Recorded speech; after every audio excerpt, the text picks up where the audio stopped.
Well, enough of our bullshit. Let's see what Ray has to say. Bring this motherfucker in here. Hell yeah! What up, Johnson? Brother! Johnson What up, man? is here, man. What's going on, guys? Brother? Look, his face is all pink and everything, dude. You look like it looks like you were just born maybe 5 hours ago. You know what did it to me, Jeff? I got COVID. Oh, really? Oh, Yeah, I had COVID. You know what? People and don't even know. It's the new health craze. yeah, Just I caught catch COVID. it. the And COVID they gave me diet. steroids, and I can breathe now. The Hell steroids, whatever it did, I had a problem Wow. before. It cleared right up. I can Oh breathe my really well. gosh. Steroids, dude. Mhm. Get swole. Get swole. Yes. Yes. Whoa. Whoa. Yeah. Strong like ox, smart like bull. You know. Yeah, exactly. Well, dude, it's so good to see you again, and thank you so much for coming on the show. It is always a pleasure to be here. So thank you. And may you I been just up say to? hello? I'd like to say hello to Justin, the suavest man in all of LitRPG. He's so suave, his voice even wears a tuxedo. Okay. Oh, thank you, Ray. I really appreciate you saying that. That means a lot to me. Absolutely. I Annie, do a lot of work. Annie, you are the warrior queen of words, is all I can tell you. You're a master. Jeff, you know, you make Mel Blanc look like he's got a stutter and a cough at the same time, man. You just got more voices in your pocket than he ever thought about having. So it's always good to mess around with I you took guys. see that the thing is I took all of his, and then I took more from everybody else. I'm That's an right. absolute fucking thief, man. I just Hey, jack hey, everybody. Watch be your Carlos pockets Mencia, around man. me. Be Carlos Mencia. Yeah. Right, Carlos Mencia in this motherfucker. Hell yeah. All That's right. right. So, yeah, dude, what have you been up to? I like, you know, I lost my job and I've restarted my life about midway last year. And right after I got working, I caught COVID and I was off for a month and a half. I got COVID and it turned into pneumonia and it was really severe and I couldn't breathe. So I kind of got behind on everything there and I'm finally catching up. I'm getting back where I need to be. Life is getting, you know, better around here. My wife and I are working on our relationships and the kids and I are having relationships. I'm able to see them now and do things with them. Because as a funeral director before, I had no time. I was, you know, working nonstop. So I've actually got time to spend with my family. So I'm wondering who these people are I live with. And I'm finding that out for the first time in about 15 years. So That sounds awesome. really fun. yeah, it's grand. It's great, especially now that I can breathe.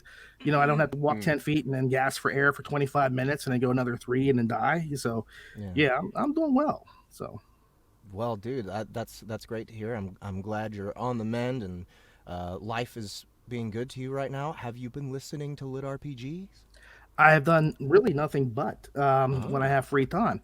And, you know, there's so much to talk about, but you know, I got to say, you guys have been giving Matt Dinneman the love, and I really appreciate that. I mean, no offense to Joe Hempel. Joe Hempel did a great job when he did the Kaiju Battlefield, you know, surgeon. Mhm. But I just know you guys are killing it, and I'm holding off because I want to hear about 5 or 6 of them in a row. I can't do the one every little bit. I've got to have like something because I'll be honest with you. I did the Dungeon Crawler Carl, and I held off on that one for a little bit. I did the first book. I loved it so much. It was fantastic. And then I said, okay, I'm going to do book 2. And then I did book 3, and then I did book 4. And it's just blowing me away. The job you're doing on that is killing me. Jeff, your Princess Donut, you've made me, that's probably my favorite all-time character in all of any kind of, just because of the way you do things. Her personality comes across so well with you. It cracks me up. I love it. My kids, I do let my kids listen to it. Hey, it's okay. They're 8 and 9. They're cool. Oh, okay, yeah. So it's nothing I don't say around the house. You know, Okay. like I can say, "God damn it, donut," and my one son's like, "That cat." They know. So yeah, it's just one of the best series I've ever heard, and like I said, you've done such amazing work on it. It blows me away how good it is consistently. And you know, Kaiju Battlefield, Kaiju is it's great because it's so gross. But it really, and you know, if you have to have a competitor in doing like Dinneman stuff, Andrea Parsnow is like really great because in her Dominion of Blades, there's this gross nipple sucking scene, and it's just so disgusting. And Of course Battlefield. there is. Oh yeah, it's horrible. It literally, I don't get sick to my stomach at all, and there's just the sour milk. It kind of got me queasy, and so like I said, you got good competition, and it's all good all around. But Andy's in Kaiju. Yeah, I know. And I guess I can't wait to hear it. I'm just trying to hold off until I can get a few under my belt, because I don't have much room under here. First 2 episodes is 6 hours total so far. Oh, really? So you're doing big chunks. Yeah, next one's going to be almost 2 hours. So 3 episodes is going to be bring you up to 8 hours already. Oh, that changes my mind altogether. Then That's a work that day makes right a there. huge difference. I thought you were doing like one chapter at a shot, and like just kind of teasing it out. No. Oh man, no, I can't let that one slide by. I've got to get that now. Start listening to that stuff. Hell yeah. So who else have you been listening to? Well, I've been listening to one of the ones I really liked is Chris Carney's Quintessence. If you're into the cultivation stuff, I have to say I like it better than Will Witt's.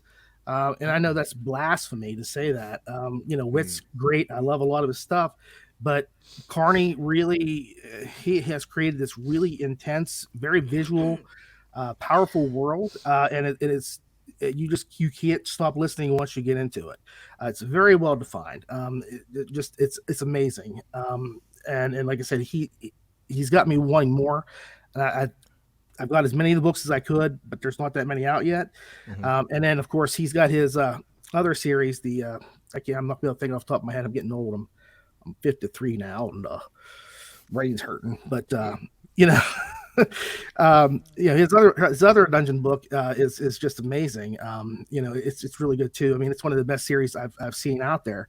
Yeah, that's it. The Crucible, the Quintessence Crucible. And who's the narrator on this one? That is, I want to say, who does all the, he's the video game guy. He does the ones for Shadow Alley for their. Is it Baldry? Is it Baldry? I don't know. Here, click the audiobook button up there. I'm trying to think. Eric Grimace does It's his Nick. cycling No, technique that's not collab. Travis. It's Is Nick. that Luke Daniels? It's Nick. Nick Podell? Yep. Oh, okay. Okay, there you go. Nick Podell. Okay, yeah, he does an amazing job. It's such a. But the world's just so vivid, and it's so you just get into it really quickly. There's no slow bit to the story, I think probably another one of the better ones that I've read has been so far. I mean, if you want to know who's really stepped up, I think and I know I'm going to murder this name because I can't pronounce it. It's Jez Calejo. Yeah. Underverse. I keep seeing him around. He's good buddies with Matt. I know that. Yeah. Well, his stuff is incredible and it's intense, and I've loved everything he's done.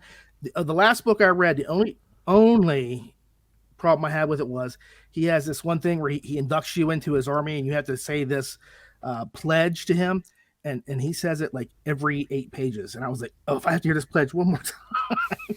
Because the last thing's like, don't be a dick. And, I'm waiting for my kid to be like, and don't be a dick, Dad. You know what I'm saying? So, because they listen to it with me all the time. But it's really great. It's a really good series, and it's building up really well. Just incredible. I just, if you haven't read it, I have to say you got to get it. Get the audio. It's amazing. And of course, my 2 favorite comedies, Noobtown and like The Good Guys, The Bad Guys.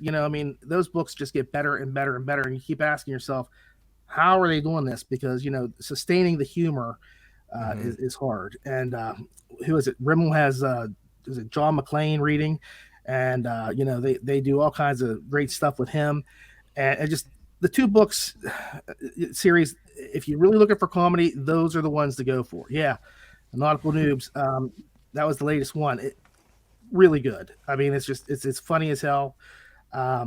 You just get into it and you just laugh nonstop. I mean, like I remember there was one scene where they're slaloming down an old logging thing, and he's riding on like some baboon or something. He keeps knocking it out so he can ride it down. And it's so funny, you can't stop laughing.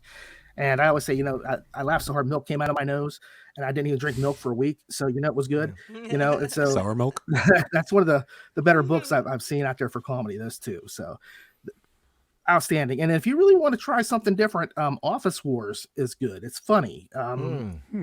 If you've never heard of it, there's a book called Office Wars. Narration's a little it's about a 7.5 for the narration. It's not bad, but I think that the humor, if it was told a little bit better, it would be a really hilarious book. And as it was, I would laugh and chuckle and stuff, and I'd probably read it and get about the same amount of laughs. Whereas, like listening to McLean do, yeah, that's it right there. Mailroom Clerk, it's pretty good. It's pretty good. So and I actually am. Yes, I am. I am going to be doing the LitRPG Audiobook Podcast again. I've got a bunch of reviews written up. I just have to get them recorded now. Hell yeah. So I've got this all ready to go, and I'll record a whole bunch in advance, so that way I don't have to worry about falling behind. Right. Yeah. What are you going to be going for, like a weekly schedule or bi-weekly for a little bit? I'm going to see. Yeah, I'm thinking like 3 books a week would be good. I don't want to go crazy. I know there's so many coming out right now, but with audio, I can pick a couple, my favorites that have come out and talk about those and go backwards a little bit. And just do it like that. I think 3 books is good because that's a lot of listening. A 24-hour book, it's hard to squeeze that in 2 days, or something longer than that. Whereas I know, like, if I was reading it, I could read a huge book in like a day and a half or less. That's how Ramon can get so many books on his podcast, is he can read those things, and your reading is much faster than the narration. So I had to kind of trim it back. I was trying to get like 4 in every week, and that was for a while, and I was doing okay, but it was really a struggle to get 4. I think 3 is going to be good. So I'll do like 2 regular books and then a Soundbooth spotlight. So hell yeah. Looking forward to it, man. Well, it's so good to have you back, and it's so good to like I'm looking forward to your podcast coming back, because I watched it. I probably watched about half of them when they came out.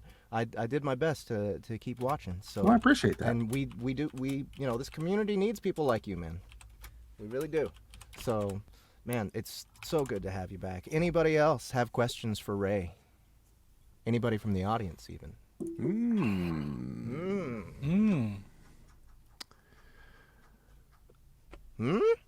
Nobody? I do not have any. I'm just in awe. I'm in awe. It's just it's really nice to see your face and to hear your laugh and your smile. It's I appreciate it. A presence that I haven't felt and I've been missing. I know, and the bad thing is, I planned so many times to try and get a trip in to go somewhere where you guys were going to be at, like do things, and then COVID came and everything got shut down and everything, so that was just impossible the last couple of times. But I'm working on, I had the 1 book come out last year, and my goal was 3 books this year, so I'm going to add 1 more to my horror story. Then I have you read it one time, Jeff, part of it, on the show, my multiverse book, but it's been changed because I've made it into a harem book, so it's been altered. It's going to be really naughty. So gotcha. Horror and harem at the same time. That's right. Okay. That's the story of my life. A harem of horror. I mean, that's right. Yeah, it's all okay until Lady Sasquatch comes in. She's all unga bunga. That's right. Right. So, Snoo. Dude, I just, man, I had something and I completely lost it. Oh, right. Someone asked about a top 5 of LitRPG right now. Ooh. Top 5, like I say, I got to get, I no matter what I say, it's going to be, I'm not going to get everybody in. I should. Okay. I really can't. Like I said, for me, like Dinneman right now, he's killing it. He's killing it, but everybody has their turns. There's some points where, one person's on top for a while and then they step down. And like, for example, James Hunter's got his last book coming out in the Shadow series he's got going on. So there's that, and he'll be on top for a while. The Kraut's out there. So, you're competing with all those guys.